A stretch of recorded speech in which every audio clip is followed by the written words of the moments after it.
hapon. Merry Christmas po. Ako po si Boy, and welcome to Fast Time. Siya po ay isa sa pinaka-kinaiinisan ngayon.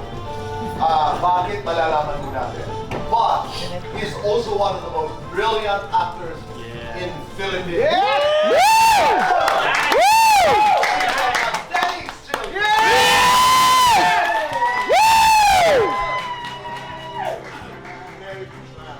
Maraming mga nagagalit talaga. Minsan talagang hindi nila maiwasan na magsabi ng mga... Minsan minumura na ako, Tito Boy talaga. Tuwa rin naman ako dahil sa ganun, nakikita ko na kahit paano effective yung ginagawa kong pag-portray dun sa character na bilang ko talaga.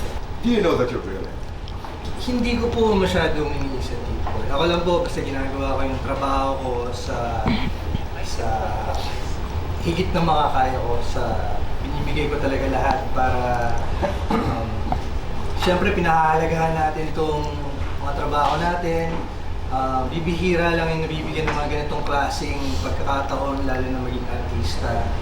And feeling ko napakaswerte ko na nandito ko, kaya every time na mabibigyan ako ng chance na magpakita ng talent or kakayahan, talagang binibigay ko talaga lahat. Hindi ko iniisip na galing o ano, basta kung ano yung best na kaya kong gawin, yun yung binibigay ko talaga. Dito sa character ko po dito sa Green Bones, minabuti namin talagang ibahin talaga yung look dito ko.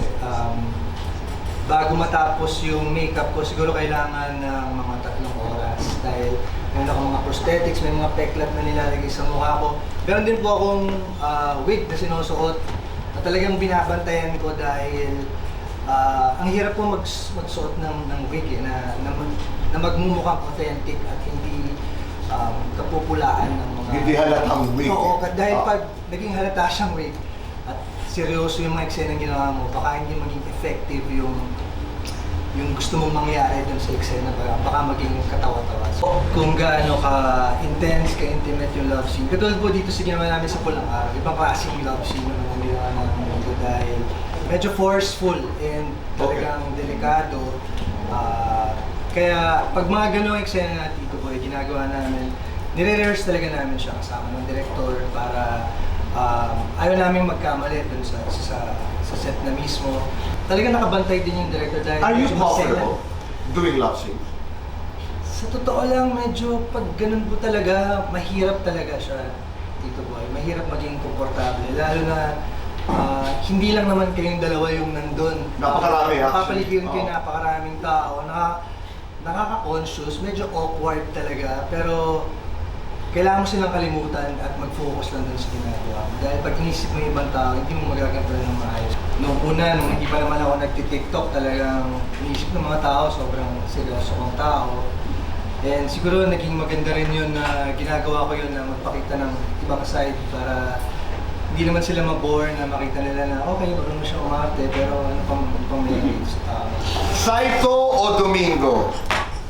Domingo! Pula, verde. Verde. Guwapo, magaling. Magaling. Tahimik, matinik. Matinik. Magti-TikTok, magninihongo. Magti-TikTok na lang ako. Makapal ang mukha, matigas ang katawan. Matigas ang katawan. One word, describe your family. Ideal. Denise, is that lights on or lights off? Lights on.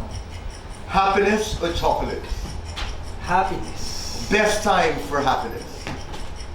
All the time. Your Christmas wish ngayong taon. Ano ito? Christmas wish ko ngayong taon, sana matapos na lahat ng mga gera sa ating mga buhay, sa mga bansa, sa ating mga personal na buhay. Dahil ang gera talagang yan ang pinakamasakit na pwedeng mangyari sa inyo. Kaya sana lahat ng gera sa mga buhay ninyo ay matapos na ngayong darating na Pasko.